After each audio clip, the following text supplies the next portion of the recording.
شادیوں میں نیوتا کا حکم۔ آج کل شادیوں میں جو لفافے دینے کا رواج ہے اور سب کے نام اور پیسے بھی لکھ کر دیے جاتے ہیں، تو کیا نیوتا دے کر شادی کا کھانا کھانا جائز ہوگا؟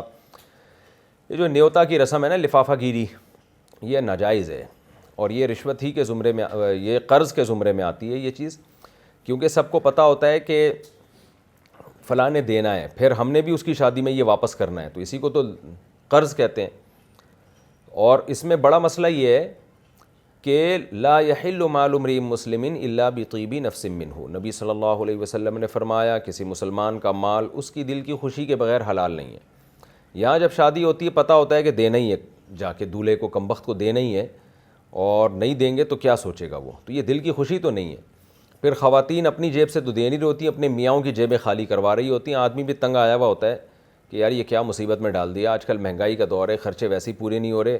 اب بیگم صاحبہ کا ایک خرچہ یہ بھی ہے کہ جو وہ اپنی فلانے ریلیٹیو کی شادی میں جا رہی ہیں تو دلہن کو انہوں نے پیسے دینے ہیں، آپ جا رہے ہیں تو آپ کو بھی دولہے کو پیسے دینے ہیں۔ یہ ڈرامہ ایک شروع ہو گیا ہے، خود بھی ہنسی خوشی زندگی گزارو، دوسروں کو بھی تمیز سے زندگی گزارنے دو۔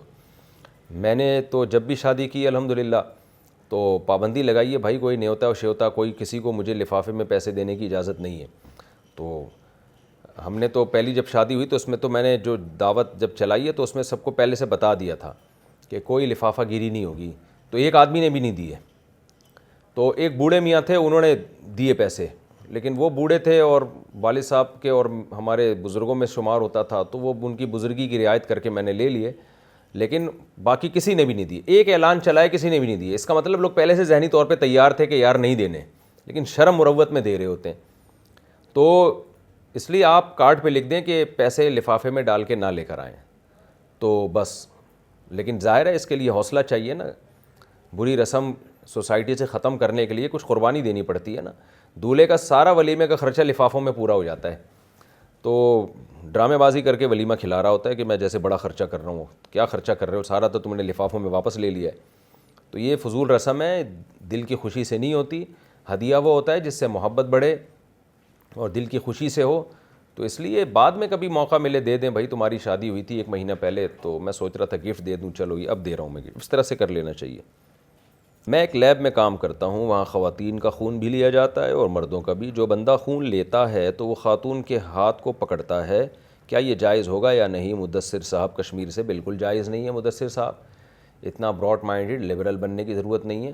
اگر خاتون کا ہاتھ پکڑنا ہی ہے تو بہتر کیا، یہ تو لازم ہے ہسپتالوں میں کہ فیمیلز کے لیے فیمیل کو رکھیں ٹیسٹ کرنے کے لیے، میل کے لیے میل کو رکھیں، لیکن ظاہر ہے ہسپتال والے اگر یہ سب شروع کر دیں تو جنت میں نہیں چلے جائیں گے پھر وہ، تو ان کو جنت میں جانے کی تو فکر ہی نہیں ہے، جنت جہنم کا کانسیپٹ ہی ختم ہوتا جا رہا ہے، بس ایک پیسہ کمانا ہے، پیسہ کمانا ہے۔ ہسپتالوں کا تصور یہی ہے، ان کا ایک کانسیپٹ ہی یہی ہے کہ یہ کوئی مذہبی ادارہ تھوڑی ہے۔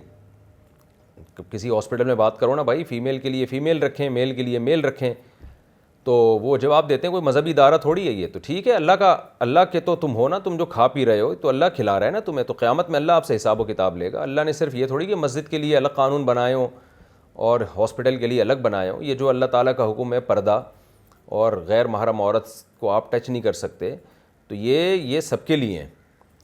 یہ تو امریکہ اور جاپان والوں کے لیے بھی ہیں، کیونکہ سب اللہ کی مخلوق ہیں، تو اللہ ان کو نہیں چھوڑے گا، مجھے اور آپ کو کہاں چھوڑ دے گا میرے بھائی، آپ کس خوش فہمیوں میں ہو۔ تو اگر آپ کا آخرت پر یقین نہیں ہے تو ٹھیک ہے، جو مرضی کرنا ہے کرو بھائی آپ، اور اگر یقین ہے تو پھر آپ کو یہ سسٹم ختم کرنا پڑے گا، اللہ کو جواب دینا ہے آپ نے۔ لیکن بہرحال ہسپتال کی مینجمنٹ اگر یہ نہیں کرتی اور آپ مجبور ہیں وہاں پہ، آپ نے تو ٹیسٹ کرنا ہے، آپ کی جاب جائے گی، تو پھر فیمیل کا ہاتھ اگر پکڑنا ہی ہو تو کوئی گلوز وغیرہ پہن لیں، براہ راست ہاتھ نہ لگائیں، گلوز پہن لیں اپنے ہاتھوں میں، اور اس کے بعد اس فیمیل کا ہاتھ پکڑیں اور ٹیسٹ کر کے فوراً ہاتھ چھوڑ دیں، تو ایسا نہ ہو کہ زندگی بھر کے لیے اس کا ہاتھ پکڑ کے رکھیں آپ۔ اچھا بھائی، اور خاتون اگر کسی میل کا ہاتھ پکڑیں تو وہ بھی اپنے ہاتھوں میں گلوز پہنیں، اس کے بعد میل کا ہاتھ پکڑ کے بلڈ نکالیں۔ اس طرح بلا حائل فیمیل ڈاکٹر کے لیے مرد کو ہاتھ لگانا بھی جائز نہیں ہے، لیکن ڈاکٹروں کو یہ باتیں سمجھ میں آتی نہیں ہیں، مذاق اڑاتے ہیں مولویوں کا کہ اے پرانے ترقی، یہ دیکھو یہ کیا ترقی کریں گے، تو اس کا ترقی سے کیا تعلق ہے یار؟ ٹیسٹ ہی کرنا ہے نا، تو میل کا ہاتھ پکڑ کے ٹیسٹ کر لے اور فیمیل کا ہاتھ پکڑ کے ٹیسٹ کر لے، اس کا ترقی سے کیا تعلق ہے؟ ابھی میں ایک کلپ سن رہا تھا، اس میں یہ جو ایک نئی فلم آ رہی ہے نا ایک بیہودہ سی فلم جو آئی لینڈ کے نام سے. تو ایک صاحب تقریر کر رہے تھے کہ مسلمان کب تک ہم لوگ کب تک جو ہے نا وہ ترقی میں پیچھے رہیں گے اور انہی بحثوں میں پڑے رہیں گے کہ یہ فلم آنی چاہیے کہ نہیں آنی چاہیے. کیسے پاگل لوگ ہیں یار. لڑکوں سے عشق آپ دکھا رہے ہو, اس کا ترقی سے کیا تعلق ہے؟ سائنسی ترقی سے کیا تعلق ہے اس کا؟ کتنی فضول قسم کی باتیں ہیں یہ. لیکن جب خدا کے غضب کو دعوت دینی ہوتی ہے نا کسی نے, تو ایسے دلائل وہ انبار لگا دیتا ہے. ہم دیکھتے ہیں پیغمبروں کو نے جب دعوتیں دی ہیں تو ان کی قوموں نے جو ہٹ دھرمی دی اور دکھائی اور جو اوٹ پٹانگ جواب دیے, تو وہی لبرل طبقہ آج بھی اوٹ پٹانگ جواب دے رہا ہے. ایک غیر فطری چیز کو سوسائٹی میں پروموٹ کرنے کے لیے جو اوٹ پٹانگ دلائل دینے وہ شروع ہو جاتے ہیں. تو ایک بڑے لبرل سے صاحب تھے, وہ دلیل دے رہے ہیں کہ بھئی یہ فلم ہماری سوسائٹی میں چلے گی اور ہم کب تک ترقی میں پیچھے رہیں گے. ابے تم ہیجڑوں سے عشق دکھا رہے ہو, اس کا سائنسی ترقی سے کیا تعلق ہے؟ کیا یورپ نے ہیجڑوں سے شادیاں کر کے ترقی کی ہے یا امریکہ نے؟ آپ ترقی کروانا چاہتے ہو, ایجوکیشن کے نظام کو صحیح کرو. کراچی میں گٹر کے ڈھکن تو لگاؤ پہلے, اس پہ کوئی فلم بناؤ کہ کتنے لوگ گٹر کے گٹروں میں ڈوب کے ہلاک ہوئے ہیں, اس سے بیماریاں کتنی پھیل رہی ہیں, اس پہ کوئی فلم بناؤ نا آپ. کراچی میں کتے کتنے ہو گئے ہیں, بائکوں والے اس سے ٹکرا رہے ہیں, پاگل کتے لوگوں کو کاٹ رہے ہیں, ان کی نسل تو کنٹرول کرو نا تم. تو اس پہ کوئی فلم بناؤ, کراچی کے کتوں پہ فلم بناؤ, کراچی کے بھنگی خانہ ہونے پر کوئی فلم بناؤ, کچرے کے ڈھیروں پہ کوئی فلم بناؤ, تو لوگ تمہیں سلوٹ کریں گے. یار چلو ٹھیک ہے, فلموں میں بے حیائی ہوتی ہے, ہم اس کو نہیں مانتے, لیکن چلو اس جو ہے تم کوئی پازیٹیو میسج تو دے دو نا. تم گناہ ہی اگر کر رہے ہو تو اس گناہ میں کوئی پازیٹیو میسج دے دو. تو کیا گندگی ہو چکی ہے ہمارے ملک میں, اور یہ چیزیں ہمارے اب ایک یہ رہ گیا تھا ہمارے ملک میں یعنی ترقی کے لیے, یہ ہیجڑوں سے شادیاں اور لڑکوں سے بدفعلیاں, یہ سائنسی ترقی میں رکاوٹ بن رہی تھی, تو اس کو پروموٹ کیا جا رہا ہے. اللہ ان لبرل لوگوں کو ہدایت دے.